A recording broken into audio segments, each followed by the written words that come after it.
Hey everyone, welcome to Princess of Gay. I'm your host Connie, and today we are here with another episode, specifically episode 8 of Dead End Paranormal Park Season 2. So, we only have 2 more to go after this episode, which is sad. It's sad that we're coming to the end of this, but I'm still excited nonetheless. And whenever Season 3 ends up coming, you know we're going to get to that at that point anyway. So, yeah, we've been setting up a lot this season with the Watcher, as we now know, and Fingers. They are planning something, don't know what, but it's probably not good. We see the Watcher is able to put demons and whatnot into prison, and somehow Pauline escaped from that.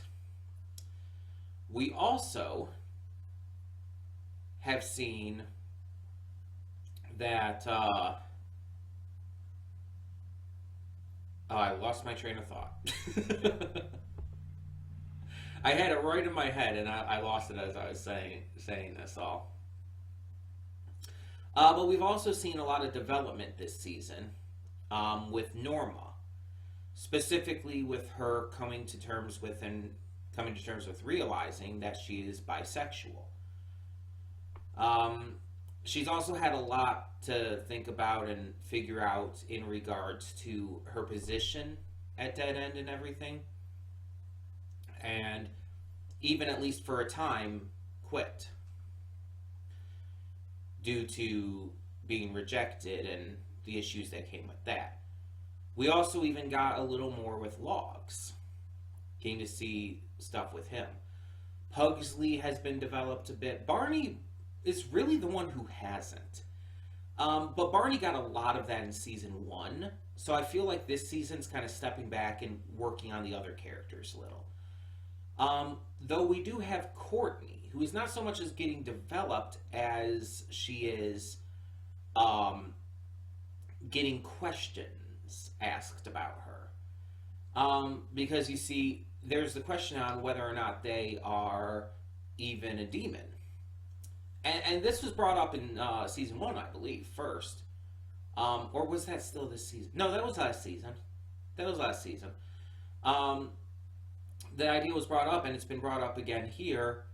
And the closest we got to getting an answer was when Courtney found another like them. Another seemingly demon like them, and unfortunately, Fingers zapped them away before anything could happen. We got some development with Zagan, and even saw that she has a little bit of interest in Norma, which is fun. Not what I expected, but okay. And we've even gotten to reconnect with Temalukas a little bit. There's a lot going on in this season.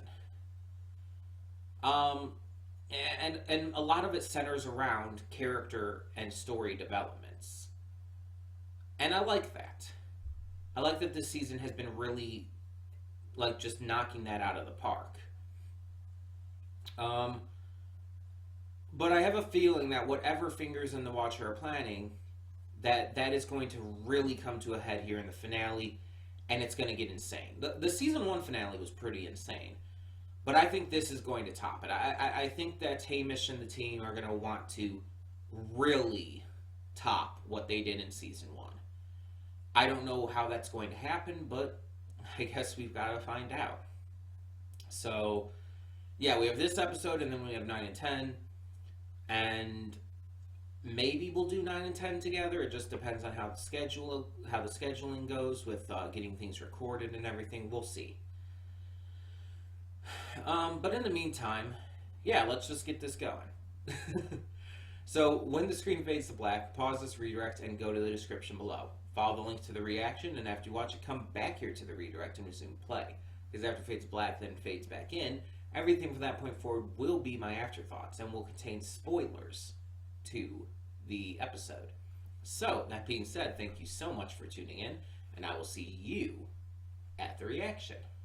And we are back, and we'll begin with spoilers in 3, 2, 1, now. So, yeah, we closed that out. Like I said, we just kind of had the reverse situation from the last episode. Last episode, we saw Norma's perspective during this time. Logs came to her for the seance kit. We didn't know why.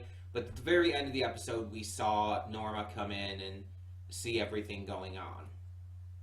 With zombie Barney and the seance and everything. So now we get to find out what happened. Barney died again. And it was all Fingers' doing. We find out through this episode that Fingers maybe not dropped the chandelier specifically. It was probably like already going to fall. Like he said he foresaw it. But he set things up in a way to where it would fall on Barney. He made sure that it would happen.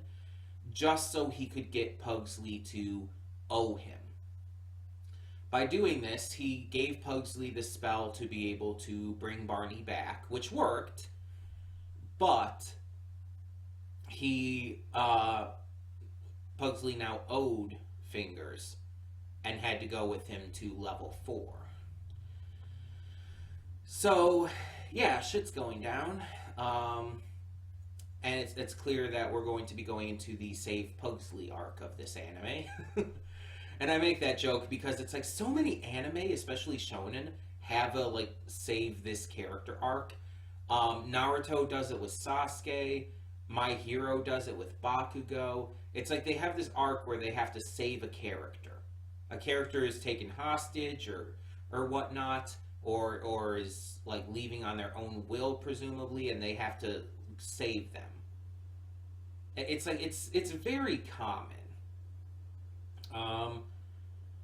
And so we're getting that here, so they have to go and save Pugsley now. And that's where our final 2 episodes are going to wrap this season up.